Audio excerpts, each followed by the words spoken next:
दशक 7वा, समास 3रा, चतुर्दश ब्रह्मनिरूपण. जय जय रघुवीर समर्थ.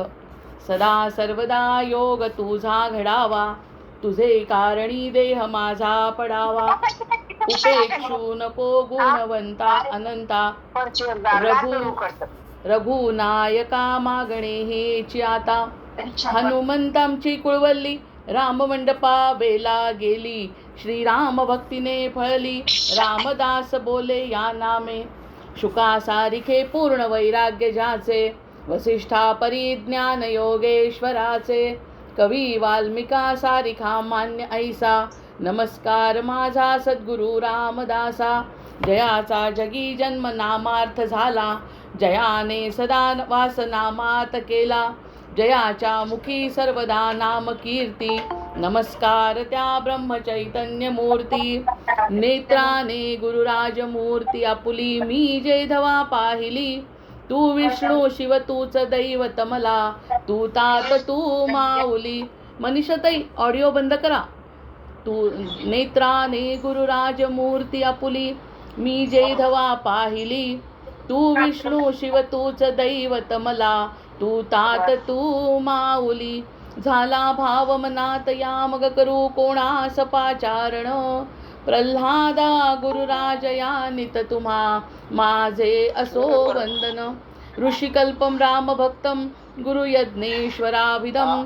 चतुर्वेदेश्वर प्राणम प्रणमामि पुनः पुनः. मनीषाताई ऑडिओ बंद करा ना प्लीज. सदा सर्वदा योग ऋषिकल्पम राम भक्तम गुरुयज्ञेश्वराभिधम. चतुर्वेदेश्वर प्राणम प्रणमामि पुनः पुनः. सदा गणेश शारदा चैव सद्गुरु सज्जनस्तथा. आराध्य दैवतं गुह्यं सर्वं मे रघुनंदनः.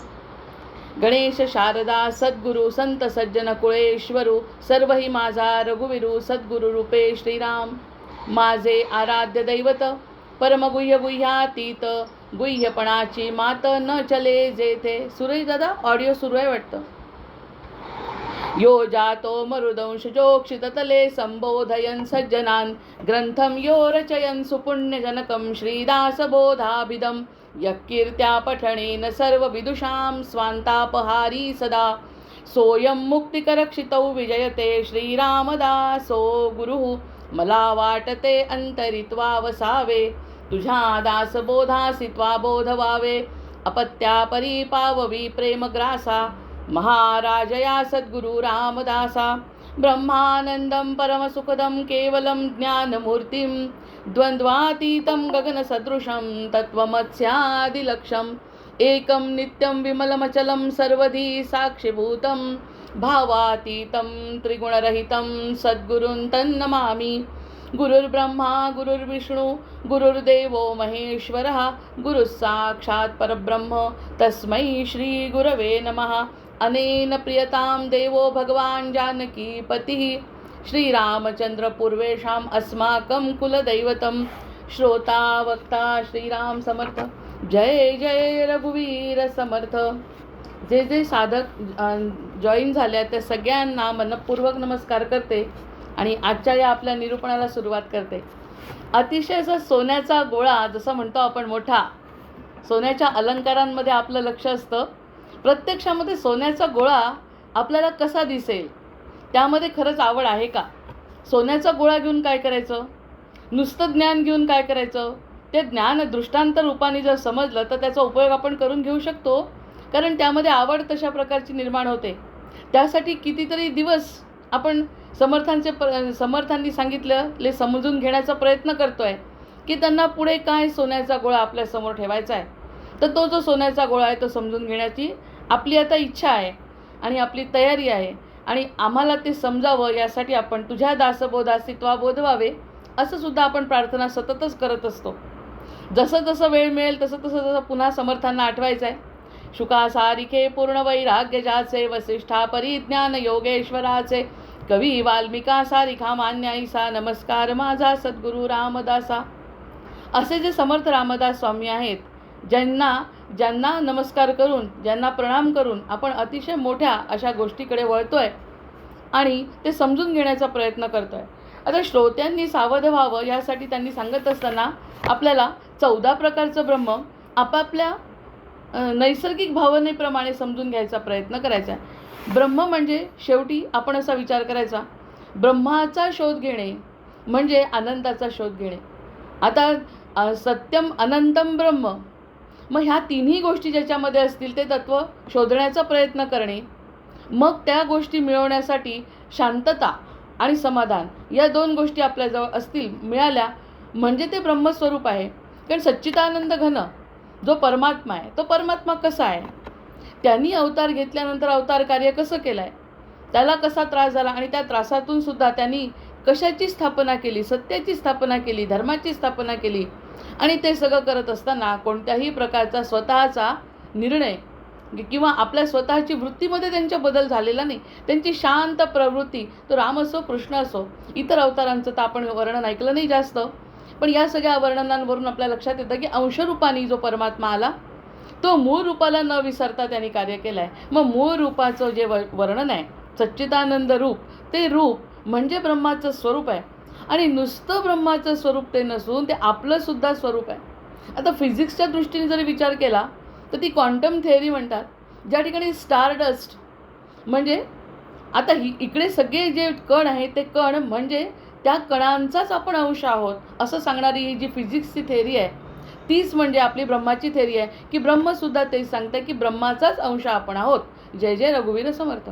तर याचा शोध घेत असताना ब्रह्माचा शोध घेण्यापेक्षा आपण आपला स्वतःचा शोध घ्यायचा आणि आपण त्याचा अंश असल्यामुळे त्याच्यासारखं झालं म्हणजे त्या ब्रह्माचा स्वरूप आपण उत्कटपणे प्रदर्शित करणं किंवा आपण त्याचा अनुभव घेणं, तो सत्य धारण करणं. म्हणून आपण हा शोध लागतं. कशासाठी शोध करायचा ब्रह्माचा, कशाला हे 14 प्रकारचे ब्रह्म सांगितले समर्थांनी, कशासाठी सांगितलं? डोकं जड होण्यासाठी नाही सांगितलेलं. त्याच्यातल्या एकही गोष्ट समजून घेत असताना ते किती मोठं आहे, दिव्य आहे, अलौकिक आहे. आणि ते प्रगल्भ अशा प्रकारचं ज्ञान आपल्याला झाल्यानंतर ज्ञानमार्गाने आपण सरळ सरळ मुक्त होतो असं आचार्य परंपरा सांगते. अद्वैत सिद्धांत सांगतो जर ज्ञान झालं तर त्या क्षणी मुक्ती आहे. भक्तीमध्ये तरी त्यांनी काय म्हटलं आहे की भक्तीमध्ये आणि आपण त्या क्षेत्रात जातो ज्या ठिकाणी ती देवता आपल्याला मदत करते. म्हणजे मागे येण्याचा प्रयत्न होत नाही भक्तीमध्ये. जो भक्ती करतो, जो भक्त असतो तो इतक्या गोड प्रकाराने भक्ती करतो, भगवंताला आळवतो. जरी त्याला त्याचं स्वरूप समजलं नाही तरीसुद्धा तो आळवतो, त्याच्यावरती प्रेम करतो आणि अशा एका वेगळ्या स्वर्गासारख्या भूमीमध्ये जातो ज्या ठिकाणी स्वर्गातल्या सगळ्या देवता, सगळे नक्षत्र त्याला पुढे पुढे नेण्यासाठी कारणीभूत ठरतात. म्हणजे त्याची जी यात्रा आहे ना ती प्रेमाची यात्रा संपत नाही. ज्ञानमार्गाचं असं आहे, ते म्हणतात ज्ञानमार्गाने विदेहमुक्ती म्हणजे देहापासून निवृत्ती झालेला व्यक्ती विदेहमुक्त अवस्थेत जीवन जगतो. आणि विदेहमुक्त असल्यामुळे देह असला काय आणि नसला काय त्याला फरक पडत नाही. त्यामुळे तो या क्षणी मुक्त असतो, पुढेही तो भगवंताच्या ब्रह्म लोकामध्ये विलीन होतो. अशा या 2-3 परंपरा सांगत असताना भक्ताची किमया काही कमी नाही आहे. म्हणजे भक्तच उलट जास्त चांगला आहे ज्ञानीपेक्षा, की तो भक्त पुढे जेव्हा जातो त्याचा जेव्हा पुढचा प्रवास सुरू होतो तेव्हा त्या ठिकाणच्या देवता त्याला मदत करतात आणि ते मदत घेत असताना त्याला तसतसे अनुभव येत राहतात आणि पुढे पुढे तो 4 प्रकारच्या मुक्ती भोगत अनुभव घेत आणि पुढे सरकतो आणि भगवंतामध्ये विलीन होतो. तर या सगळ्या गोष्टी समजण्यासाठी, ते सत्य समजण्यासाठी, ते ज्ञान समजण्यासाठी समर्थ म्हणतात आहे कोणत्या प्रकाराने बरं वाटतं आहे. कोणी काहीच नाही ऐकलं ह्याचं आणि नुसतंच भगवंतावरती प्रेम केलं तरी चालतं आहे, की काहीतरी चांगलं निरूपण सुरू आहे आणि काहीतरी चांगलं मननचिंतन होत आहे, एवढा जरी विचार केला, जास्त खोलात जरी गेलो नाही आणि नुसतं भगवंतावरती प्रेम केलं तरीसुद्धा आपल्याला मुक्तीची शक्यता आहे. मग या सगळ्या गोष्टी आपापल्या मतीप्रमाणे आपण लक्षात घेतो आहे. मग त्यांनी जेव्हा सांगितलं की पदार्थे विण संकेत दिलेले आहेत, मग पदार्थे विण संकेत असल्यामुळे तुम्हाला त्यातली कोणतीच गोष्ट तुम्हाला माहिती नाही, त्यामुळे त्या पदार्थांची मी तुलना कशी करू समर्थ म्हणतात. कडुलिंबामध्ये वाढलेला किडा जर तो बाहेर आला आणि उसातल्या किडाला म्हणाला की मला गोड कसं असतं ते सांग, तर उसातला किडा त्याला म्हणतो अरे बाबा तुला गोडी म्हणजे काय हेच माहिती नाही, तर मी तुला कशासारखं गोड म्हणून सांगू, कारण तुझं सगळं आयुष्य कडूमध्ये गेलं आहे. आणि तेच समजा गोडवाला किडा जर कडुलिंबाकडे गेला, त्यांनी जर विचारलं कडू म्हणजे किती कडू, तो म्हणेल मी कसं सांगू तुला, तर गुळ आणि साखर आणि मध याच्या व्यतिरिक्त मी तुला कशाची उपमा देऊ. अर्थात हा गोड असणारा कडूकडे जाणारच नाही, कारण वाईटाकडे आपण जात नाही, पण दोन्ही प्रकारच्या संकल्पना एकमेकांना सांगू शकत नाही, कारण याचं क्षेत्र वेगळं आणि त्याचं क्षेत्र वेगळं, त्यामुळे सांगू शकत नाही. म्हणून समर्थ या ठिकाणी हळूच काय म्हणतात आहे की कोणताही पदार्थ पुढे नसताना पदार्थाच्या वीण संकेत देतोय, म्हणजे काहीही नाही समजलं तरी चालेल, फक्त माझ्या शब्दांवरती विश्वास ठेव. आणि तो जो संकेत आहे माझा की मला तुला काहीतरी विशेष द्यायचा आहे, मला तुला काहीतरी विशेष द्यायचा आहे, ज्याचा तू अनुभव प्रत्यक्ष मायेमध्ये घेतला नाही.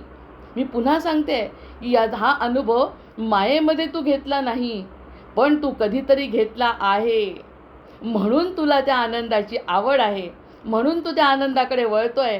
तुझ्यावरती सद्गुरूंची कृपा झाली आहे, म्हणजे ह्या सगळ्या गोष्टी तुझ्या आहेत, म्हणून तुला हे संकेत कळण्याची शक्यता आहे. अन्यथा हे संकेतसुद्धा कळणं कठीण आहे. असं त्यांचं त्या ठिकाणी त्यांनी पदार्थे विण संकेत आणि द्वैता वेगळा दृष्टांत या दोन गोष्टींवरती निरूपण आपण केलं. मग त्यांनी 14 ब्रह्मांचं संकेत जेव्हा 6व्या ओळीमध्ये आपण येतोय आता, पहिलं ते शब्दब्रह्म, दुसरं ते मेतिकाक्षर ब्रह्म, तिसरे खमब्रह्म, बोलिती श्रुती. आता या ब्रह्मावरती जर म्हणजे त्यांनी तर शब्द सांगितलेत फक्त, तर या शब्दब्रह्मामध्ये म्हणजे हे जे आपण शब्दरूपी ज्ञान सुरुवातीपासून बघा, हा अनुभव आपण शब्दब्रह्माचा घेतला आहे. कसा? पहिलं शब्द आल्याबरोबर आई हे म्हणायच्या आधी आपल्याला आई माहिती असते. आई कोण आहे? सगळ्यात जास्त प्रेम करणारी, या पृथ्वी तलावर आपला जन्म झाल्याबरोबर सगळ्यात जास्त प्रेम करणारी आपली आई. आणि ते अक्षर आपल्या मनात आल्याबरोबर अक्षर आलं की त्या अक्षराचा त्या आईशी संबंध तो मूल कसा जोडतो? ही माझी आई आहे. आणि आई हा शब्द उच्चारत असताना मुलाला आणि आईला दोघांनाही जो आनंद होतो, तोच शब्दब्रह्मातून आनंद मिळू शकतो, ओंकारातून. त्यांनी सांगितलं ओंकार हे जर तत्व आहे, ते पुढे एकाक्षरी ब्रह्म जेव्हा त्यांनी म्हटलं मितिकाक्षर ब्रह्म म्हणजे एकच अक्षर ब्रह्म जे आहे ते ब्रह्म, अक्षर ब्रह्म, ह्यातून तो व्यक्ती अनुभव घेऊ शकतो.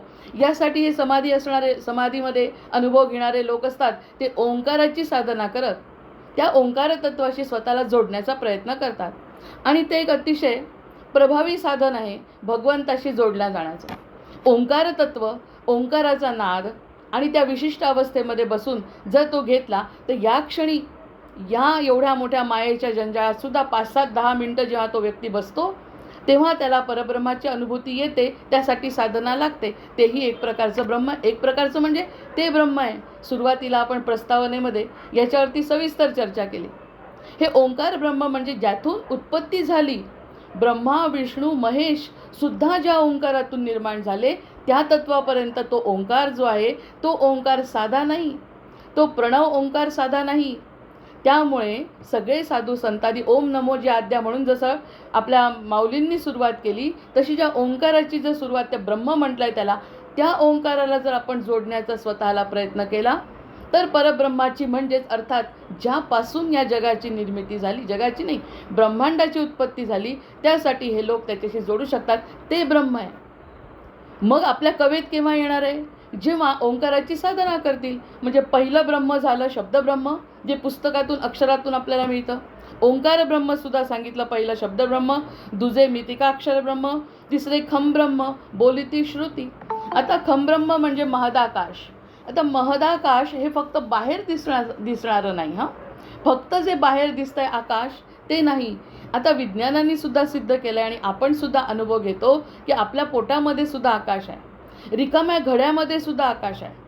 ज्या ज्या गोष्टी रिकाम्या वाटतात, जे दिसत नाही, त्या ठिकाणी सुद्धा वायुतत्व आणि आकाशतत्व आहे. एक वेळ वायू तरी बंद करू शकतो आपण झाकण लावून, पण नाही, आकाश तर त्या ठिकाणी आहे. आणि ते आकाश समजून घेत असताना ते म्हणतात, घड्याचं उदाहरण देतात. त्या घड्यामध्ये आकाश दिसत जरी नसलं तरी त्याच्यामध्ये ते आकाश आहे.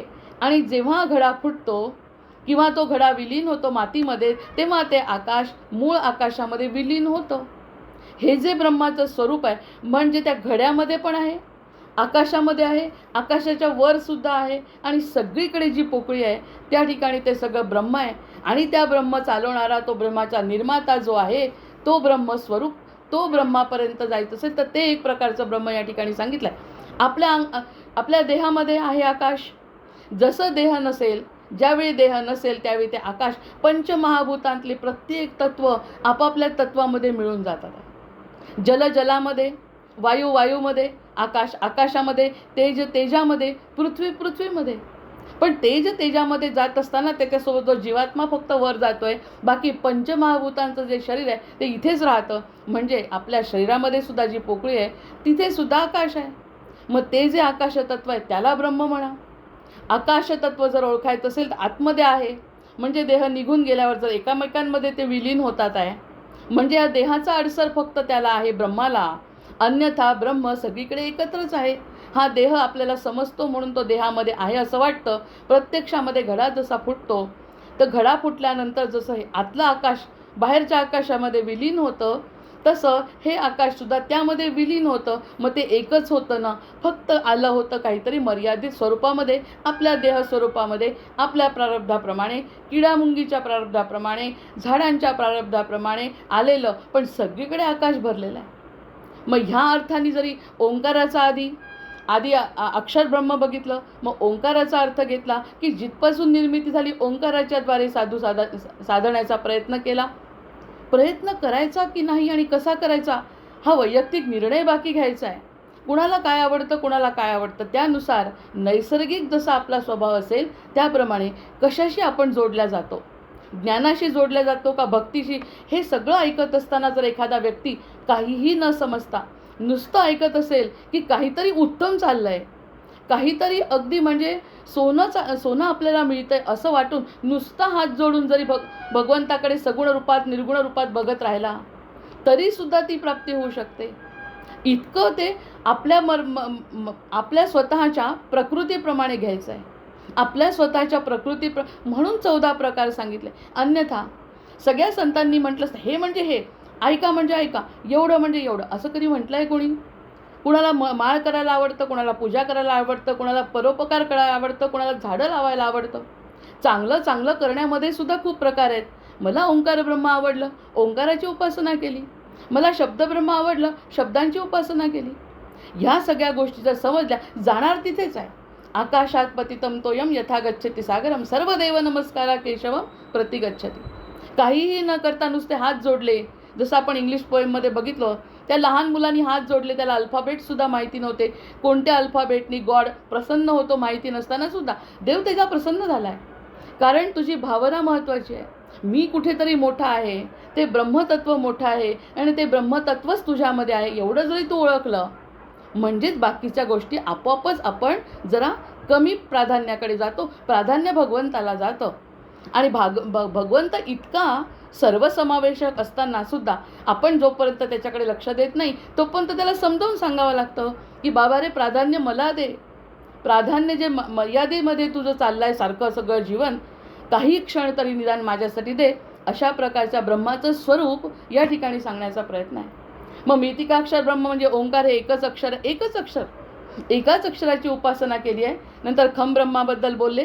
खम ब्रह्म म्हणजे आकाश, अवकाशाबद्दल बोलले, म्हणजे पहिले ते शब्द ब्रह्म, दुजे मितिकाक्षर ब्रह्म, तिसरे खम ब्रह्म बोलिती श्रुती. श्रुतींनी सांगितलं आहे. आपोआप निर्माण झालेले वेद आहेत. ही कुणाची वाणी नाही आहे ही, की कुणीतरी सांगतंय आणि त्यानंतर त्याच्यामध्ये जे बदल झाले त्या बदलामुळे खरं म्हणजे हा सगळा प्रकार झाला आहे. आता 4 वेद जरी आपण म्हटले, 4 वेदांमुळे मध्ये त्यांनी का वेद केले 4? की ऋग्वेद म्हणजे त्या ठिकाणी सगळी आराधना आहे ही. अथर्व वेदामध्ये दुसरा प्रकार आहे, सामवेदामध्ये तिसरा प्रकार आहे आणि चौथा आणखी जो 4 वेद आहे त्याच्यामध्ये वेगवेगळ्या गोष्टी सांगितल्या आहेत. पण ते सांगत असताना ती कानगोष्ट कशी असते, त्या कानगोष्टीमध्ये 20 लोक जर असतील, 20 लोकांमध्ये पहिल्या लोकांनी जी गोष्ट सांगितली ती अगदी विपरीत स्वरूपामध्ये 20वा व्यक्ती बाहेर सांगतो. आपल्याला आश्चर्य वाटतं त्या कानगोष्टी खेळामध्ये. तसं झालं आहे. जितक्या हाती जितक्या मुखामध्ये ते वेद आले, त्या वेदांमध्ये आपापल्या बुद्धीप्रमाणे तो भ्रम झाला. आपापल्या बुद्धीप्रमाणे सगळ्यांनी सांगायचा प्रयत्न केला. म्हणून आधार घ्यायचा वेदांचा, आधार घ्यायचा ब्रह्मनिष्ठ सद्गुरूंचा. त्यांनी वेगवेगळं का सांगितलं की ह्यातून तुम्ही काहीतरी घ्या, हे माझ्या मुखातून ऐका, माझ्यावरती विश्वास ठेवा, पण एक काहीतरी निर्णय घ्या. आणि मला हे म्हणायचं आहे की अनुभवप्रधान शास्त्र आहे. कोणतंही शास्त्र हे अनुभवप्रधान असल्यामुळे अनुभवाच्या शिवाय मान्यता नाही, प्रॅक्टिकलच्या शिवाय थेअरीला मान्यता नाही.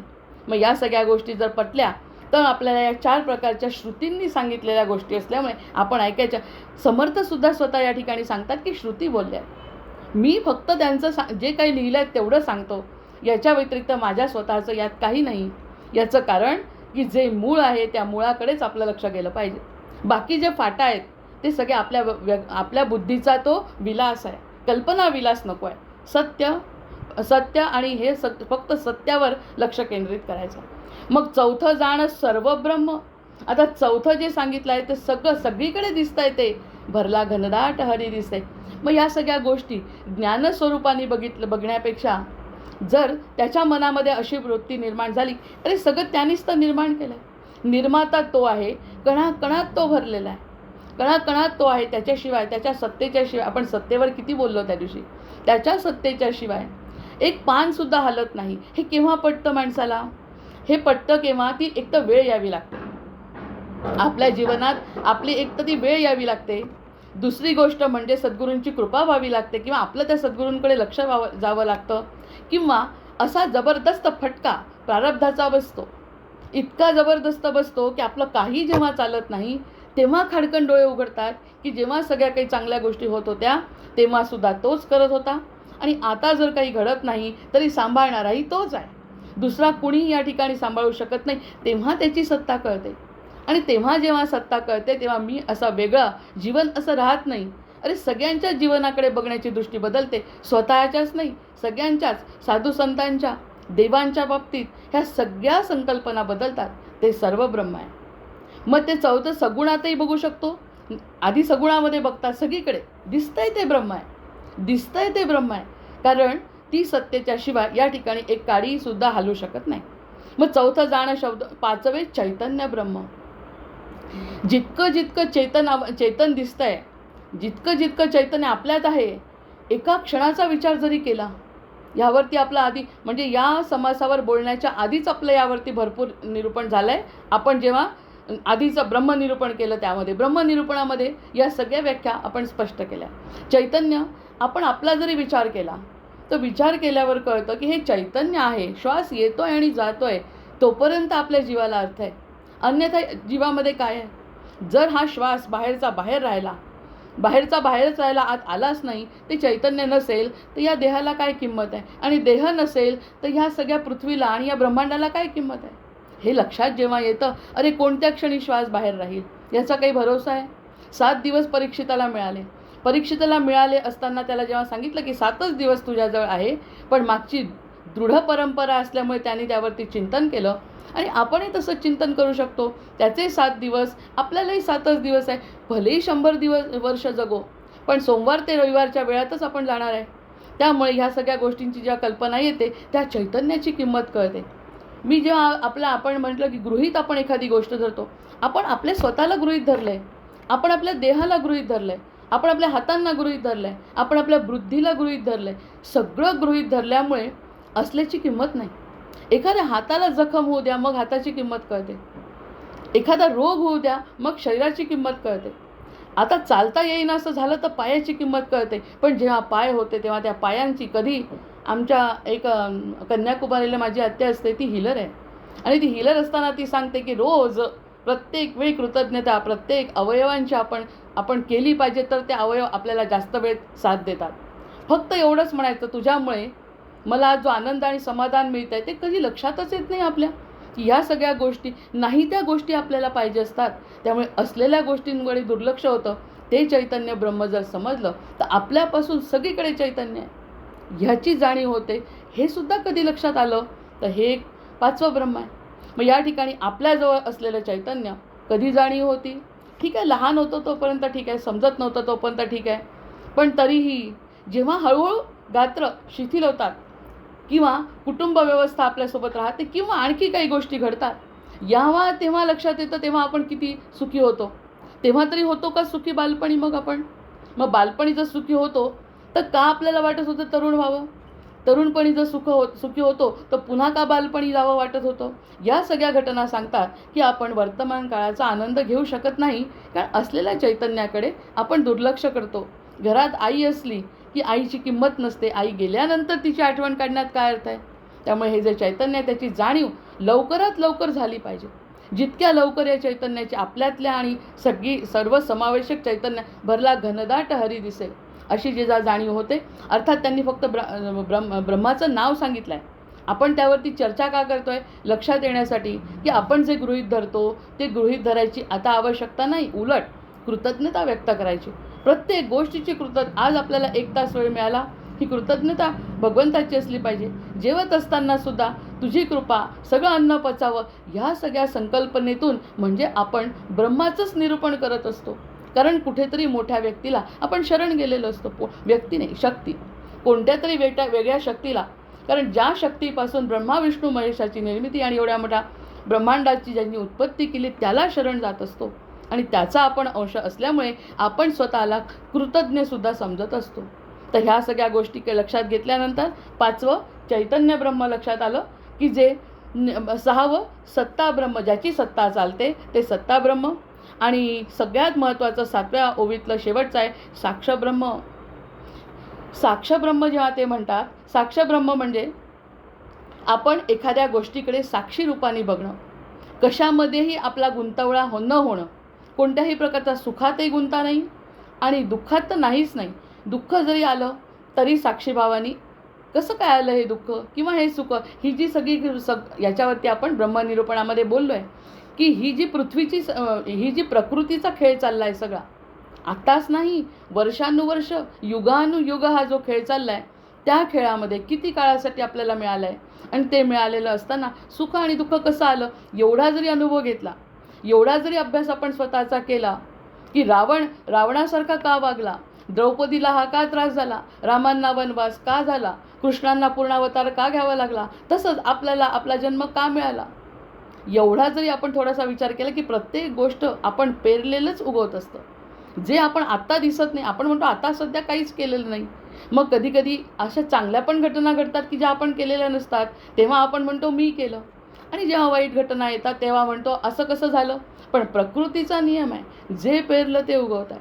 मग पेरलं असणार आहे म्हणून ते आपल्यासमोर उभं आहे. एकांत मिळाला, एकटं पडलो तरीही चालणार आहे, कारण तोही प्रकृतीचा नियम आहे. जे कधी मागे पेरलं असेल ते माझ्या भल्याचं आहे, जे माझ्या कल्याण. गोंदावलेकर महाराजांची प्रवचनं तर यावरती अतिशय रोजचे वाचण्यासारखे आहेत. या ठिकाणी मी काहीतरी पेरलं, त्यामुळे ते अनुभव घेतल्याशिवाय मला मुक्ती नाही आहे. जोपर्यंत हे सगळे अनुभव होत नाही त्यामुळे मी याच्यापासून सुटका होऊ शकत नाही. असं हे जे आहे हे याला म्हणतात साक्ष ब्रह्म. ही साक्ष सोपी नाही. ही साक्ष फक्त बाहेरच्यांची करत असतो, हा असा तो तसा तो तसा. या साक्षीपेक्षा आपण आपला साक्षीदार आपण होणं, याला साक्ष ब्रह्म म्हणतात. आणि हे आपल्यासाठी आहे.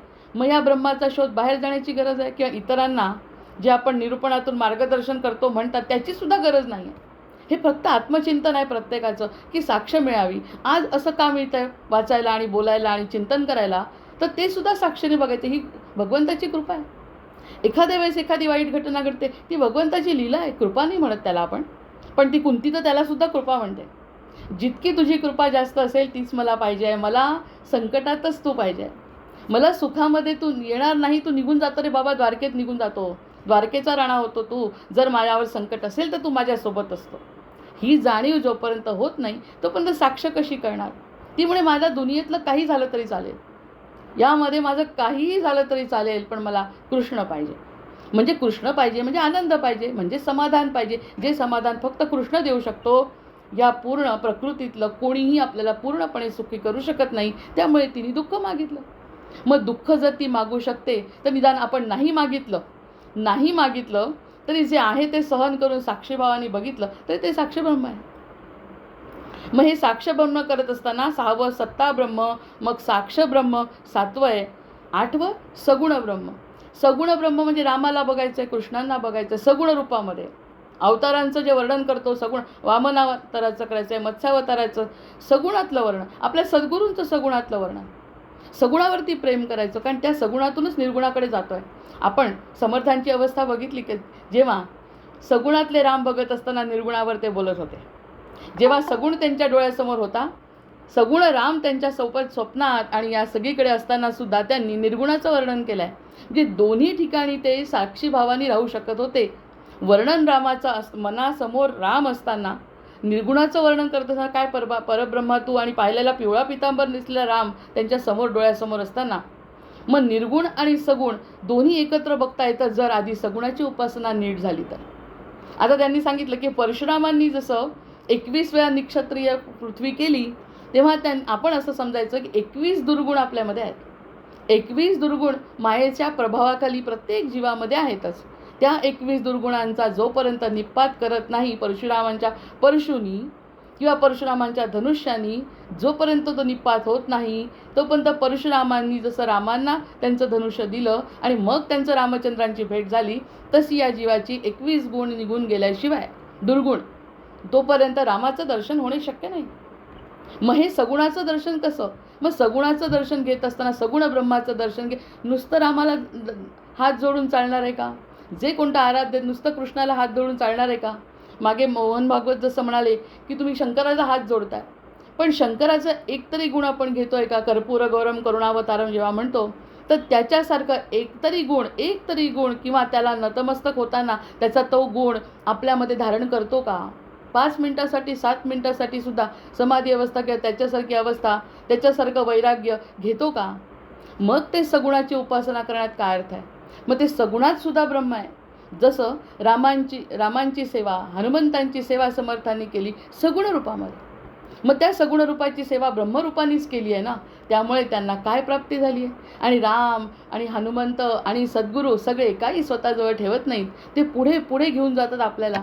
त्यामुळे त्यांना निर्गुणाचं ज्ञान झालं आहे आणि निर्गुणाचं ज्ञान झाल्यानंतर परब्रह्माचं ज्ञान, हेच तर ब्रह्माचं ज्ञान. सगुणाची उपासना करून सुद्धा, गंगेची आराधना करून सुद्धा, आता ते नर्मदा परिक्रमा करतात लोक, त्यांनासुद्धा त्याचं ज्ञान होत आहे, त्यांनासुद्धा तीच प्राप्ती होते जे ते सगुणामध्ये. मग ती खरंच नदी म्हणजे काय कोणती व्यक्ती आहे का? पण नर्मदा परिक्रमा करत असताना किती लोकांना अनुभव आला आहे निर्गुणाचा, म्हणजे ती सगुण रूपामध्ये त्यांना प्रगट झालेली जाणवते. कारण त्या नदीचं वर्णन करत करत करत नदीचं दर्शन घेत घेत हे लोक परिक्रमावासी जात असतात. मग या सगुणाकडे बघत बघत काय त्याची प्राप्ती होते ते म्हणतात अनुर्वाच्य ब्रह्म आहे. ते ज्याची कायची प्राप्ती होते ती कशामुळे होते? सगुणातून होते. ते सुद्धा सगुण ब्रह्म आहे. म्हणजे नर्मदा परिक्रमा करणारे असो, रोजची देवपूजा करणारे असो, नवलखा हार घालणारे एखादे संत असतात की माझ्याजवळ काही नाही, पण माझ्या मनानेच मी तुम्हाला एक नवरत्नांचा हार घालतोय रामा, असं म्हणून त्यांनी मनाने घातलेला हार सुद्धा त्याला सगुण रूपामध्ये घातलेला जो हार आहे तो सुद्धा निर्गुणापर्यंतच नेतो. मग ही तरी पण करणं तर भाग आहे. हे सगळे प्रकार सांगितल्यानंतर या ठिकाणी सगळ्यांमध्ये राम बघा, स्वतःमधलं साक्षीभावानी चैतन्य बघा, चैतन्याकडे बघा, गृहीत नका धरू कोणत्याही गोष्टीकडे. नंतर सगुणाची उपासना करा. सगुणाची उपासना समर्थांनी नाही म्हटलेलीच नाही आहे. सगुणाची उपासना, रामांची उपासना करा. मग जी काही तुम्ही उपासना करता ते सगुण ब्रह्म, ते तिथपर्यंतच ते पण ब्रह्मच आहे. म्हणजे नुसते राम दिसले म्हणजे रामाकडे बघत असताना त्यांना सगळ्या निर्गुण तत्वाची प्राप्ती झाली. मग हे सगळं सगुणसुद्धा ब्रह्मच आहे. म्हणजे 4थे चाण सर्व ब्रह्म, 5वे चैतन्य ब्रह्म, 6वे सत्ता ब्रह्म, साक्ष ब्रह्म, 7वे श्रीराम. साक्षीभावानी बघता येणं सोपं नाही. जे सद्गुरूंच्या सोबत राहतात तेच फक्त साक्षी ब्रह्मांनी स्वतःकडे, साक्षी रूपानी स्वतःकडे बघू शकतात, ज्याला सिंहावलोकन किंवा आत्मपरीक्षण म्हणतात. आत्मपरीक्षणातूनच माणूस सुधारू शकतो. सद्गुरूंनी सांगितलेलं जर ऐकलं साक्षीभावानी तर आणि तरच त्याच्या जीवनात फरक पडतो, अन्यथा पडत नाही. ते काम आपल्याला करावं लागतं. ते जरी त्यांनी केलं आणि सतत त्याला शरण जात राहिला तर त्या साक्षरूपानी ते सुद्धा ते ब्रह्म आहे. इतकी मोठी गोष्ट आहे त्या साक्षीमध्ये सुद्धा. म्हणून आपण नेहमी म्हणतो की सिंहावलोकन करत असताना, आत्मपरीक्षण करत असताना आपण आपल्यातल्या चुका शोधून आणि त्या चुकांवर मात करण्याचा प्रयत्न करणं हे सुद्धा साक्ष ब्रह्माचंच लक्षण आहे. मग असं करता करताच आपण त्यांच्याजवळ नतमस, हो चूक झाली क्षमा करा. इंग्लिश लोकांमध्ये तर कन्फेशन बॉक्स असतो. आपल्यापेक्षा तर अगदी थिल्लर त्यांची फिलॉसॉफी आहे. त्यांना एवढे मोठे संतांची परंपरा नाही, तरीसुद्धा त्यांनी त्यांच्या पश्चात्तापाला फार महत्त्व दिलं आहे. पश्चात्ताप तुम्ही एखाद्या व्यक्तीजवळ केला तर चालणार नाही. सद्गुरूंसारखे सगळे लोक नसतात, म्हणून त्यांनी सरळ कन्फेशन बॉक्स दिला आहे. आणि कोण त्या बॉक्समध्ये बोलतं त्यांना माहिती नसतं. तो बोलणारे जे त्यांचे पाद्री आहेत, सांगणारे, त्यांना हा व्यक्ती दिसत नाही. पण ह्यांनी ज्या चुका सांगितल्या, माझ्या झाल्या, माझा पश्चात्ताप झाला असं म्हटल्यावर त्याच्यावरती ते काहीतरी सोल्युशन सांगतात आणि त्याप्रमाणे तो वागला तर त्याला जे काही प्राप्त होतं ते साक्ष ब्रह्मच आहे. मग हे सगळं करण्यासाठी स्वतःची तयारी पाहिजे. या सगळ्या प्रकारामध्ये 14 तर पटकन होणार आहे. या सगळ्या प्रकारांमध्ये आपण आपल्या नैसर्गिकरित्या कुठे बसतो याचा विचार करणं आणि ज्ञानापेक्षा आपल्या स्वतःमध्ये परिवर्तनाचा परिणाम अपेक्षित आहे समर्थांसारख्या सद्गुरूंना. कारण नुसतं वाचन करणे हे त्यांचं ध्येयच नाही.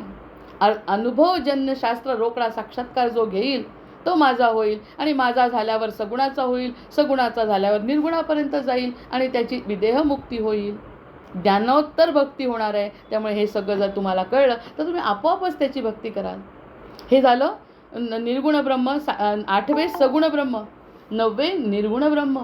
आता निर्गुण ब्रह्म आता आपल्याला समजत नसेल. निर्गुण ब्रह्मसुद्धा म्हणजे काहीच विचार करायचा नाही. निर्गुणाचा मग त्यांनी अनुर्वाच्यमध्ये तेच सांगितलं आहे, कोणत्याही प्रकारचा विचार नाही, शून्य विचारावस्था, काही समजत नाही. त्यावेळी तो जो आनंद, त्याच्यासाठी आकाशाच्या ब्राह्मणाचं उदाहरण अतिशय उत्तम आहे. निर्गुण ब्रह्म समजायचं असेल, समजून म्हणजे थोडीशी त्याची आपण म्हटलं आहे त्याच्यावरती चर्चा आपण करू शकत नाही. सुरुवातीला सांगितलं आहे पदार्थे विण संकेत आहे, मी कोण त्याच्यावरती चर्चा करणार. पण जे काही चिंतन घडतं त्याचं आकाशाचे ब्राह्मण तो स्वतःच्या आनंदात इतका निमग्न होता की आपण जन्माला आलो हे सुद्धा त्याला आठवत नव्हतं. आणि तो त्याचा स्वतःला मोठ्याचा पार्ट समजत होता, जे आपण समजण्यासाठी एवढी धडपड करतोय की मी त्याचा आहे, अंश आहे हे समजण्यासाठी. कारण इतक्या जन्माची पातकं आपल्यासोबत आहे, इतक्या जन्माचे संस्कार आपल्यासोबत आहे. त्यामुळे ही गोष्ट आपण त्याचे आहोत हे मानायला बुद्धी तयार नाही. त्याचं तसं नाही. त्याचं असं होतं की सरळ मी त्याचा आहे आणि तो आपल्या आनंदात जगतोय. निर्गुण आहे. त्याला म्हणे शरीर नाही, त्याला काही नाही, त्याला आकार नाही, त्याचं खाणं नाही, पिणं नाही, हवेसारखा वायुरूप अवस्था. होतं शरीर जन्माला आलं म्हणून, कारण हे सगळे सप्तर्षी आणि यांच्या आधीची ती अवस्था आहे आकाशाच्या ब्राह्मणाची. काय करावं यांनी? मग ते सुद्धा भगवंतांना कळलं की आता काही अर्थ नाही याच्यात. इतका तो निर्गुण आहे की त्याला मायेचा अंशच नाही आहे काही. बरं आहे, जेव्हा शुकांच्या बाबतीत हे घडलं, शुकांची जेव्हा माया नसताना निर्गुणाकडे जेव्हा ते धावत सुटले, तेव्हा ते बऱ्यापैकी लोकांच्या समोर होते. त्यांचे वडील त्यांच्या मागे होते, त्यांची आई त्यांच्या मागे होती, रस्त्याने जाताना तळ्यातल्या स्त्रिया त्यांच्या मागे होत्या. हे सगळं असल्यामुळे काहीतरी तर एक घटक त्यांच्यासमोर होता. हा जो आकाशाचा ब्राह्मण आहे तो आला, जन्माला आला आणि राहतोय निर्गुणाची उपासना करत आणि आनंदामध्ये त्याचं जीवन जात आहे. कसं मारावं याला? आणि अमरपट्टा घेऊन तो कोणीच आलं नाही. सप्तचिरंजीवांच्या व्यतिरिक्त अवतारसुद्धा जर राहिले नाहीत, अवतारांना सुद्धा आपलं अवतार कार्य संपवावं लागलं, तर या आकाश ब्राह्मणाचं करावं काय? इतकं निर्विकार व्हायला पाहिजे आपण की काही झालं तरी आकाशाच्या ब्राह्मणाचं जर उदाहरण लक्षात ठेवलं की निर्विकार शून्य अवस्था, माझं काही अस्तित्वच नाही, हे तर शक्यच नाही. मग ते निर्गुणाची उपासना कोण करू शकेल बरं? सगुणाची करता करता निर्गुणाची जर होत असेल तर सगुणाची निर्णय घ्यायचा की मी सगुणाची उपासना करते. चला उठायचं, सकाळी उठून रामप्रहरी उठायचं, त्याची आराधना करायची, भोपाळ्या म्हणायच्या, काकडा करायचा, त्याची पूजा करायची, त्याला हार घालायचे, त्याला कपडे घालायचे, व्यवस्थित भारी भारी कपडे घालायचे. झोपेत सुद्धा त्यांचाच विचार करून भारी भारी कपडे आणखी आणायचे, वृंदावनात जाऊन आणायचे, अयोध्येत जाऊन आणायचे, शरयूचं स्नान करायचं, तिथून गंगेचं. हे सगळं सगुणात करू शकतो, कारण निर्गुण माहिती नाही आपल्याला कसं आहे. मग सगुणाची करता करता ह्या सगळ्यांचं वैशिष्ट्य आपल्याला माहिती आहे की हे आपल्याजवळ ठेवून घेत नाही, ते पुढे ढकलणारे आहेत. जसं गंगेमध्ये आपण गेलो तर ढकलत ती सागरापर्यंतच नेणार आहे पोहणाऱ्याला. बरं, आपण नाही उडी मारत. जे पोहणारे आहेत त्यांना सगळ्यांना ती पुढेच नेणार ना, सागरापर्यंत मिलन तिचं स्वतःचंही होणार आहे आणि आपण सुद्धा तिथपर्यंतच जाणार आहे. तर या सगळ्या गोष्टींचा जर विचार केला तर आपण ठरवायला पाहिजे सगुणाचं भजन. तसं आपल्याला दिसतंय डोळ्यांनी म्हणून आपण ते गोष्टी बघू शकतोय. रामांना नाही बघू शकत, पण रामांची सगुण मूर्ती तर आपण बघू शकतो. आणि त्या सगुण मूर्तीची उपासना करत, डोळ्यात पाणी आणत, सगळी सेवा त्यांची करत करत जर त्यांनी सांगितलं हेच नवे निर्गुण ब्रह्म, ह्याच्यापर्यंत निर्गुण ब्रह्म याची कल्पना आपण करू शकत नाही. अनुर्वाच्य समासामध्ये समर्थांनी सांगितलं आहे. पण चमत्कार घडला तर साधक कोणत्याही प्रक्रियेतून तिथपर्यंत पोहोचू शकतो. पोहोचण्याची शक्यता आहे, कारण ब्रह्माचा प्रकार आहे. कोणत्याही प्रकाराने जाणार तिथपर्यंतच. 8वे सगुण ब्रह्म, 9वे निर्गुण ब्रह्म, 10वे वाच्य ब्रह्म जाणावे पै श्रीराम. आता हे सृष्टीच्या निर्मितीचं जे मूळ कारण आहे, सृष्टीच्या निर्मितीचं मूळ कारण म्हणजे ओंकार तत्व. त्यांनी ओंकाराला जे म्हटलं ते सृष्टीच्या ब्रह्माच्या निर्मितीचं जे कारण आहे, ते कारणसुद्धा तुम्ही जर जाणलं म्हणजे आपण कोणीच नाही. त्या ठिकाणी जेव्हा आपण ही गोष्ट जाणू, अरे काहीतरी मोठं दिव्य आधी आहे, आपल्याला जे वाटतं की आपला जन्म झाला, आपल्या जन्मानंतर मायेचा पगडा असल्यामुळे आपण मर्यादित विचार करून आपण आपलं नाव, आपलं कुटुंब, आपला समाज, आपला देश आणि आपली बुद्धी, सगळ्यात मोठी म्हणजे आपली बुद्धी, आपल्या बुद्धीप्रमाणे अगदी रुटीनप्रमाणे जो विचार करतो तो मायेचा अधिकार आहे सगळा. ती माया, तो वैष्णवी वायू जसा आईच्या गर्भामध्ये निर्माण होतो आणि त्या वायूच्या साह्याने तो वैष्णवी वायूच नको होता निर्माण करायला असं वाटायला लागलं आजकाल. म्हणजे असं नसतं तर ती मायाधीश कसला राहिला असता. तो मायाधीशाची कल्पना करायची असेल तर मायेला पार करावं लागतं, ही त्यांची पहिली अट आहे. त्यामुळे तो वैष्णवी वायू जेव्हा, नाही तर चांगला सोहम सोहम म्हणणारा जीव, मला माहिती आहे देवा मी तुझा आहे, तू वरून आणलाय मला हे सगळं कळतंय असं म्हणणारा जीव अचानक का कोहम म्हणू शकतो?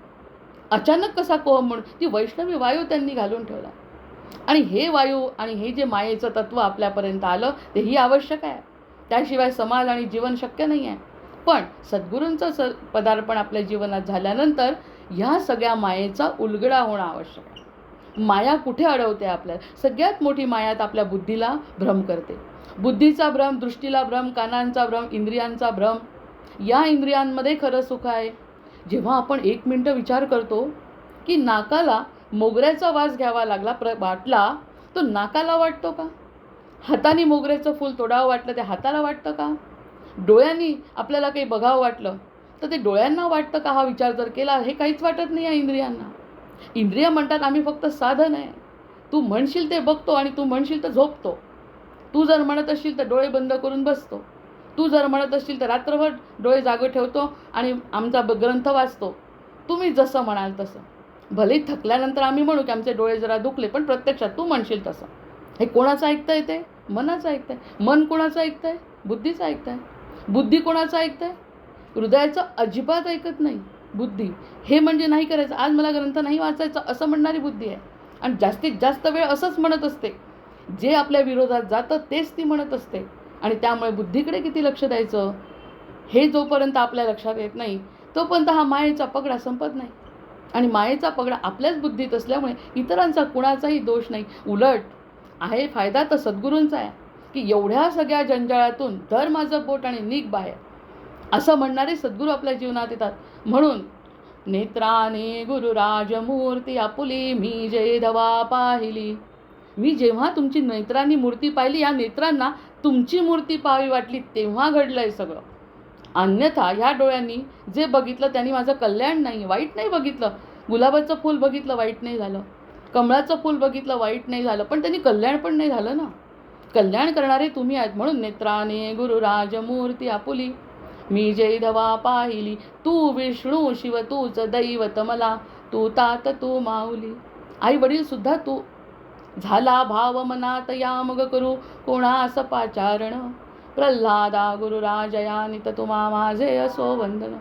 जे सद्गुरू असतील ते सद्गुरूच फक्त आपल्याला या मायेच्या खेळातून, जंजाळातून सुद्धा म्हणणार नाही. कारण हे सगळं असल्याशिवाय आपण सगळं जसं आत्तापर्यंत हाताला पायाला गृहीत धरलं तसं देवालाही गृहीत धरलं असतं. धरतोच. ही माया जेव्हा लक्षात येते, अरे मायेचा खेळ आहे हा सगळा, आपण या मायेच्या खेळात अडकलो आहे असं जेव्हा लक्षात येतं तेव्हा सद्गुरू सांगतात हा खेळ आता पुरे झाला. आता तू माझा हात धर. आणि ह्या ब्रह्माची नावं मी सांगितली. मग ते सातारकर तर नेहमी म्हणायचे काय पडलं आहे नावामध्ये? तुम्हाला आनंद स्वरूप ब्रह्मा एवढं लक्षात घ्या. आणि त्याच्याकडे लक्ष देऊन जर तुम्ही आनंदाच्या प्राप्तीकडे साधना करायला लागले स्वतःचे, तर स्वतःचे गुणदोष साक्षीभावाने बघता येतात. असं झाल्यानंतर मग त्यांचा हात धरल्यानंतरच फक्त शक्य आहे. अन्यथा या याच्यात ही बुद्धी आपल्याला सतत काहीतरी वेगळं सांगत असते. कारण तिने फक्त मायेचंच विश्व बघितलं आहे बुद्धीनी. कारण बुद्धी आपल्याला पंचमहाभूतांपासून मिळालेली आहे. चैतन्य आपलं वरून आलं आहे. पंचमहाभूतांपासून बनलेली बुद्धी, तिचा विचार किती माईक असणार आहे, किती छोटी आहे ती बुद्धी. आणि हृदय किती मोठं आहे. एका क्षणात जर हृदयाने विचार केला की मला उदात्त व्हायचं आहे, मला उदार व्हायचं आहे, तर तो कितीही मोठं होऊ शकतं. हे सगळं जग माझं आहे म्हणू शकतं. बुद्धी नाही म्हणत. बुद्धीला मर्यादा आहे. पण हे वरून आलेलं असल्यामुळे ते लागलीच उदार व्हायला तयार असतं की मी सगळ्यांची आहे आणि मी कुणाचीच नाही, कुणाची नसून सगळ्यांची आहे अशी उदारता फक्त हृदयामध्ये आहे, जी बुद्धीमध्ये असूच शकत नाही. त्या बुद्धीला मनवण्यासाठी मनाचे श्लोक, मन आणि बुद्धीला मनवण्यासाठी मनाचे श्लोक आधी म्हणायला लावतात 5. त्या मनाच्या श्लोकांनी त्याला सज्जन म्हणून आणि मग बुद्धीला वळवून मग कुठे ती आपल्या दावणीला बांधल्या जाते. अन्यथा ती बुद्धी आपलंच करायचा प्रयत्न करते. ती म्हणते पुन्हा यायचं वाटतं जन्माला हिला. जेव्हा हृदय म्हणत असेल अगं बाई तुला पुन्हा जन्माला यायचं दिसतंय कोणत्या ना कोणत्या रूपात तुला, कारण तुम्हाला सुटूच देत नाही. अशा प्रकारचा जेव्हा आपण म्हणतो तो असं जाणायचं ह्या ब्रह्माला, अशा प्रकारे जाणलं तर ते अखंड ब्रह्म म्हणजे सतत टिकणारं जे वस्तू आहे त्याच्याकडे आपलं लक्ष जातं. 8वे सगुण ब्रह्म, 9वे निर्गुण ब्रह्म, 10वे वाच्य ब्रह्म जाणावे पै श्रीराम. अनुभवते 11वे. अनुभवाला 11वं ब्रह्म म्हटलं आहे. अनुभवाला 11वं ब्रह्म. आतापर्यंत अनुभव घेतोच आहे आपण. अनुभव घेतल्याच्या शिवाय तर जन्माला क्षण आल्यापासून अनुभवाच्या शिवाय आपलं जीवनच नाही आहे. कोणता ना कोणता अनुभव आपण घेतो, पण ते अनुभव घेऊन त्या अनुभवांनी शाश्वत सुख मिळालं का हे कधी ना कधी तर विचार करायला पाहिजे. आणि जो शाश्वत सुखाकडे जाईल, जो आनंद स्वरूप परमात्म्याकडे वळेल, जो त्याच्या शांत स्वरूपाकडे आकर्षित होईल, जो सद्गुरूंच्या पायावर डोकं ठेवील, त्याला अनुभव जो येईल तो अनुभव म्हणजे 11वं ब्रह्म आहे. जय जय रघुवीर समर्थ. कोणता अनुभव? स्वानुभव. ब्रह्मानंदम परमसुखदम. किती वेळ टिकतो हा आनंद? किती वेळ टिकतो? वाढवायचा, वाढवत जायचा. अनुभव आनंदाचा लक्ष द्यायचं नाही. कितीही समस्या आल्या, कितीही त्रास झाला तरी त्याला थोडा वेळ बाजूला ठेवून अनुभव आनंदाचा घेण्याचा प्रयत्न करायचा. आनंदाचा प्रयत्न करायचा, तो अनुभव घ्यायचा आहे. तो अनुभव ब्रह्माचं स्वरूप आहे असं स्वतः समर्थ सांगताय. मग 24 तासातला अर्धा तास आपल्याला मिळत असेल आनंद, 10 मिनटं 20 मिनटं अर्धा तास मिळत असेल तर पुढे 1 तास झाला पाहिजे. म्हणजे हळूहळू वैराग्य वृत्तीने चुकीचा अनुभव घेण्यापेक्षा चांगल्या अनुभवाकडे वृत्ती लावून आनंदात एकांतात त्या आनंदाची प्राप्ती करून घेण्याचा प्रयत्न केला तर ते ब्रह्मच आहे. आणि ब्रह्माचं दुसरं स्वरूपच नाही आहे ना, अनुभवातूनच येणार आहे. म्हणून आपण म्हटलं ना अथातो ब्रह्म जिज्ञासा. जिज्ञासा म्हणजे अनुभव घेण्याचा आहे. मला नुसतं समजून नाही घ्यायचं आहे की ब्रह्म म्हणजे काय, ब्रह्माचा प्रकार काय, इतके मोठ्या प्रकारचे ब्रह्म मला समजून नाही घ्यायचं आहे. मला अनुभव घ्यायचा आहे त्याचं काय आहे ते. मग त्याचे शब्द काही का असे ना, मग त्यांनी सांगितलं अनुभव जर येईल चांगला आनंदाचा, समाधानाचा, शांत, काही वेळ जो आनंद येईल तो अनुभव म्हणजे सुद्धा ब्रह्म आहे. त्याच्यावर तुला कुठे बुद्धी स्थिर होते. याला काय अर्थ आहे? 10 मिनटामध्ये तर आमचा अनुभव गेला. हा काय टिकतो थोडी, मला थोडी मिळणार आहे. मी काय एवढी मोठी आहे का, माझ्यावरती कशी सद्गुरूंची कृपा. हे सगळे विचार बुद्धी करत राहते. मग ह्या बुद्धीला शांत करून बाई कोणालाही मिळू शकतो अनुभव. अगदी गरीबातला गरीब आणि कोणत्याही व्यक्ती असो, अगदी नीच असो, ज्यांनी म्हणे पापं केली त्यांनीसुद्धा जर रामनाम घेतलं आणि मनापासून घेतलं आणि पुन्हा मी पाप करणार नाही म्हटलं, त्यालासुद्धा तो अनुभव येतो. पाप करणाऱ्याला, आपण तर पापभीरू लोक आहे, आपण तर त्याच्यापेक्षा एक स्टेप पुढे. चुकून न समजता केलेली पापं असतील, पण मुद्दामून पाप करण्याची आपली वृत्ती नाही आहे. मग पापभीरू लोकांना अनुभव येण्यासाठी थोडीशी तरी एक सोपी गोष्ट आहे की नाही, की नाही मला अनुभव घ्यायचा आहे आणि हा अनुभव म्हणजे ते ब्रह्माचं स्वरूप आहे. आणि त्या ब्रह्माचं स्वरूप जर मला कळलं की तो आनंद जो मला मिळाला तो अनुभव हा ब्रह्मच स्वरूप आहे, तर त्याची साधना आम्ही करायला नको का? ती साधना केल्याशिवाय त्या ब्रह्माचा स्थिर अनुभव मिळणार नाही. कारण आपल्या बुद्धीला पुन्हा दुसरं काहीतरी आठवेल, पुन्हा त्या अनुभवातून बाजूला. तर संत म्हणतात जास्तीत जास्त वेळ त्याची साधना अनुभवाची करायची की तो जो अनुभव मला मिळाला तोच अनुभव पुन्हा पुन्हा मिळावा. म्हणजे आपल्या जेव्हा जाण्याचा क्षण येतो तेव्हासुद्धा त्याच अनुभवामध्ये व्यक्ती मुक्त होऊ शकतो. अन्यथा हा अनुभव त्यावेळी कसा येणार, जेव्हा इतक्या वेदना असतात शरीराला किंवा अचानक काही घडलं, कसला अनुभव येणार आहे आपल्याला? पुन्हा यातलाच अनुभव येणार आहे बुद्धीच्या विचारांनी. तर बुद्धीचा विचार कमी करत सतत आनंदाचा अनुभव घेणे, ते सुद्धा ब्रह्माचाच अनुभव घेणे, त्या ब्रह्माच्या आनंदाची आपण साधना केली पाहिजे. त्यांनी सांगताना शब्द सांगितला आहे, ते काय करायचं, त्यातला कोणता भाग आपण घ्यायचा, तर त्या अनुभवाचं अनुभव त्या 11वे, आनंद ब्रह्म ते 12वे. हा जो अनुभव घेत असताना जो येणारा आनंद आहे ते सुद्धा 11वं ब्रह्म आहे. कुठे येतो स्थिर आनंद? स्थिर आनंद आपल्याला येतो का? सतत आनंद तो टिकतो का? आलाही तरी तो टिकतो का? तो आनंद स्वरूपच मी आहे मुळात. बाकीच्या ज्या वरवरच्या लहरी आहेत ना, मूळ सागर आनंदासारखा आहे. म्हणजे आपण मूळ सागरासारखे आहोत. येणाऱ्या लहरी त्याच्या ज्या लाटा आहेत ना त्याच्यासारखं सुखदुःख आहे. आकाशाचं उदाहरण नेहमी देतात सगळेजण वेदांतामध्ये जेव्हा उदाहरण देतात, आकाश भरून येतं सगळं, नभांनी भरून येतं, भरलेले मेघ असतात, कधी विजांचा कडकडाट असतो, पण त्याच्या मागे बघितलं तर आकाश शांत असतं. विजा चमकून जातात, पाऊस पडायचा पडून जातो, नंतर काळे मेघ निघून जातात, पांढरा मेघ येतो आणि आकाशामध्ये कोणत्याही प्रकारचा जसा फरक पडत नाही, तसा एका साक्षीभावानी आनंद स्वरूप माणसाच्या जीवनामध्ये या सुखदुःखांनी कोणताही फरक न पडता जर त्याचा आनंद टिकत असेल तर ते ब्रह्माचं स्वरूप आहे. अर्थातच आपल्या महाराजांकडे बघितलं, आपल्या एखाद्या सिद्ध पुरुषांकडे बघितलं, ते सतत आनंदात असतात, ते सतत शांत असतात. त्यांच्याकडे जे मग त्यांना ब्रह्मच म्हटलं आहे. म्हणून अशा लोकांना जे नावं देतात ते त्यांच्या परिस्थितीवरून देत नाही, त्यांच्या मनस्थितीवरून देतात. त्यांची मनस्थिती बघून जो आनंद त्यांना मिळतो तो आनंद ब्रह्म ते 12वे. मग आता पुन्हा बघा, पहिलेपासून जर एखादी राहिली असेल गोष्ट, म्हणून 14 ब्रह्मांचा संकेत, बोलिला कळाय सिद्धांत, येते श्रोती सावचित्त, क्षण एक असावे श्रीराम. पहिले ते शब्द ब्रह्म, दुसरे मितिकाक्षर ब्रह्म, तिसरे खम ब्रह्म, बोलती श्रुती श्रीराम. चौथे जाण सर्व ब्रह्म, पाचवे चैतन्य ब्रह्म, सहावे सत्ता ब्रह्म, साक्ष ब्रह्म ते 7वे श्रीराम. 8वे सगुण ब्रह्म, 9वे निर्गुण ब्रह्म, 10वे वाच्य ब्रह्म, जाणावे पै श्रीराम. अनुभवते 11वे, आनंद ब्रह्म ते 12वे, तदाकार 13वे, 14वे अनुर्वाच्य श्रीराम.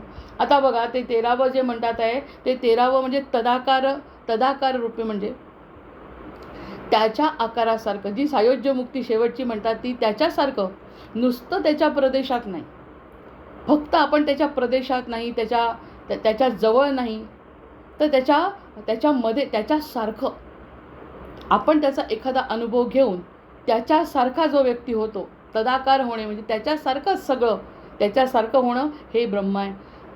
ब्रह्माचं स्वरूप सांगत असताना हे लोक कितीतरी वेळा संत असे असतात, त्यांच्यासारखे असतात, वागतात, दिसतात, ते त्यांच्याच तंद्रीत असतात.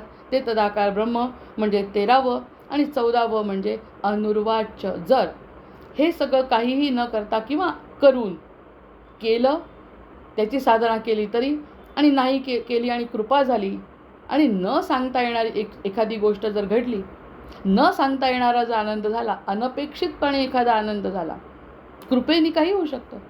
कृपेनी मागच्या जन्मीची पुण्याई आणि सद्गुरूंची कृपा आपले स्वतःच्या प्रयत्नांपेक्षाही अधिक कार्यशील असते. त्यामुळे जर अनुर्वाच्य असा अनुभव, ज्याच्यावरती आपला पूर्ण समाज झाला आहे समर्थांचा, त्या अनुर्वाच्य म्हणजे न सांगता येणाऱ्या, शब्दात न मावणाऱ्या शब्दब्रह्माची अनुभूती, न सांगता येणारा जर अनुभव आला तर ते ब्रह्माचं स्वरूप आहे. म्हणजे सरळ सरळ सगळं अंग शहारणे, जसं आपण म्हटलं राम येणार आहे, ती संकल्पना आपल्याला समर्थांनी जेव्हा राम येणार आहे मध्ये सांगितली, की मला रात्री अचानक असं वाटायला लागलं. रात्री अचानक असं वाटायला लागलं की काहीतरी अंग शहारलं आहे, सगळीकडून सुगंध येतो आहे, अशी जी अवस्था समर्थांची झाली. आणि त्यांना मग रामाची मूर्ती सापडली, जी त्यांनी चाफळमध्ये स्थापन केली. तर हे सगळे अनुभव त्यांना आधीच आला. अनुर्वाच्य, त्याच्याबद्दल ते बोलू शकणे आणि डोळ्यात पाणी. मग त्यांनी ते काव्य केलं त्याच्याबद्दल. मग ते काव्य कुणाला पटेल, ते काव्याशी आपण तादात्म्य कधी पाहू, त्याच्यासोबत आपण कधी जाऊ, जेव्हा तो अनुभव घेण्याची आपली इच्छा असेल तेव्हा. अरे, समर्थांना असा अनुभव आला, आणि हे अनुभव येत असताना राम येणार आहे असं जेव्हा लिहिलं, तेव्हा समर्थांची काय अवस्था असेल. हे सगळं जर मन त्याच्यामध्ये गुंतलं, समर्थ म्हणून नाही म्हणत आहे, त्यांनी एक वेदांताचा सिद्धांत सांगितला आहे की जर एखाद्या वेळेस अशी कृपा झाली आणि तशा प्रकारचा अनुभवी संत समोर असेल आणि त्या व्यक्तीची, तर त्या अनुभवी संत म्हणजे ब्रह्मच आहे, ब्रह्माचं स्वरूप आहे. कारण ब्रह्माला हातपाय फुटले आणि आपल्या ह्याच्यामध्ये कशामध्ये, गोकुळामध्ये आपला श्रीकृष्ण प्रगटला, त्याला हातपाय फुटले म्हणे, ब्रह्माला हातपाय फुटले. आता ब्रह्माला हातपाय फुटले आणि तो कृष्ण झाला, तसं ब्रह्माला हातपाय फुटले आमचे सद्गुरू झाले.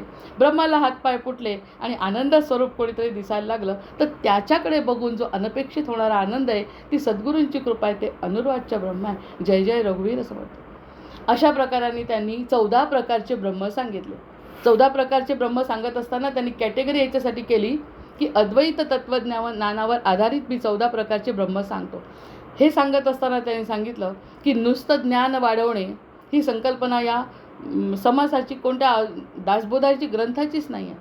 कोणत्या क्षणी तो व्यक्ती स्थिर होईल. अर्धा तास जरी आपल्याला रोज आनंद मिळत असेल तर ते ब्रह्माचाच आनंद आपण घेतो. अन्यथा न भेटलेल्या, न बघितलेल्या आणि न ऐकलेल्या आणि न बघितलेल्या गोष्टीमधून जर एखादा व्यक्ती आनंद घेत असेल तर तो ब्रह्माचाच आनंद असतो. जय जय रघुवीर समर्थ. ऐसी ही 14 ब्रह्मे याची निरोपेली नामे आता स्वरूपाची वर्मे सांगते जाऊ. आता ऐसी ही 14 ब्रह्मे अशी ही 14 ब्रह्म मी तुम्हाला सांगितली. यांची निरोपेली नामे यांची नावच फक्त सांगितली. त्यांनी निरूपण केलेलंच नाही आहे. त्यांनी निरूपण केलेलं नाही, कारण ब्रह्मनिरूपणामध्ये त्यांनी सगळं आपली कल्पना केली स्पष्ट. त्यांनी नावं फक्त आत्ता सांगितली की निरोपिली नामे आता स्वरूपाची वर्मे संकेते जाऊ. पुन्हा संकेत देतो म्हणतात स्वरूपाचा. रूपं सांगितली, स्वरूपाचा संकेत देऊ. 4 ओव्या वाजते आणि थांबते. खम खम खम शब्दे आकाश ब्रह्म महदाकाश व्यापक धर्म आता बोलिले सूक्ष्म सर्व ब्रह्म श्रीराम. पंचभूतांचे कुवाडे जे जे तत्वदृष्टी पडे ते ते ब्रह्मची चोकडे बोलिजे आहे श्रीराम. या नाव सर्व ब्रह्म श्रुती आश्रयाचे वर्म आता चैतन्य ब्रह्म बोलिजेल श्रीराम. जय जय रघुवीर समर्थ. जय जय रघुवीर समर्थ. जय जय रघुवीर समर्थ. झाले साधनाचे फळ संसार झाला सफळ. निर्गुण ब्रह्मते निश्चळ अंतरी बिंबले श्रीराम. ही सेव झाला मायेचा झाला निवाडा तत्वांचा. साध्य होता साधनाचा ठाव नाही श्रीराम. स्वप्नी जे जे देखिले ते ते जागृतीस उडाले. सहजचे अनुर्वाच्य झाले बोलता नये श्रीराम. ऐसी ही विवेके जाणावे प्रत्येक खुणेसी बाणावे. जन्म मृत्याच्या नावे शून्याकार श्रीराम. भक्ताचे निसाभिमाने कृपा केली दाशरथीने. समर्थ कृपेची वचने तो हा दासबोध श्रीराम. 20 दशक दासबोध श्रवणद्वारे घेता शोध.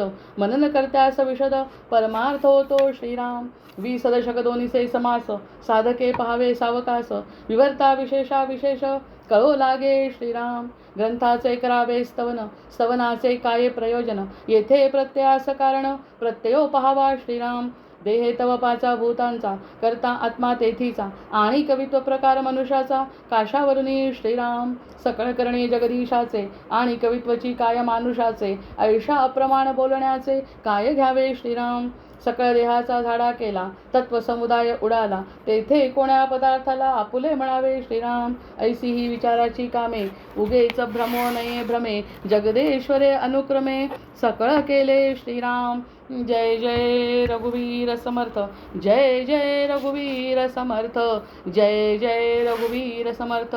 वंदे देवं विष्णुमशेषस्थितिहेतुं त्वामध्यात्मज्ञानविरन्तहृदि हे आहे यद्वन्द्वविहीनं परमेकं सत्तामात्रं सर्वरदुष्टं रुचिरूपं. प्राणापानौ निश्चय बुद्ध्या रुधिरुद्वा चित्वा सर्वसंशयबन्धं विषयोगान्. पश्यन्ति शम्यं गतमोहायतयस्तं वन्दे रामं. मायातीतं माधवमाद्यं जगदादि मानातीतं मोहविनाशं मुनिवन्द्यं. योगिद्धेयं योगविधानं परिपूर्णं वन्दे रामं रञ्जितलोकं रमणीयं. भावाभावप्रत्ययहीनं भवमुख्यै योगासक्तिरर्चितपादाम्बुजयुग्मं.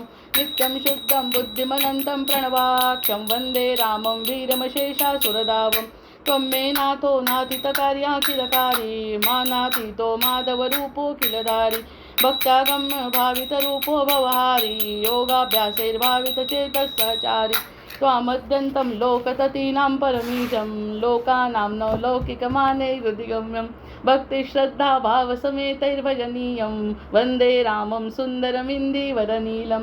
को वा ज्ञातुं त्वामतिमानं गतमानं मानासक्तो माधवशक्तो मुनिमान्यं. वृन्दारण्ये वन्दितवृन्दाकरवृन्दं वन्दे रामं भवमुखवन्द्यं सुखकन्दं.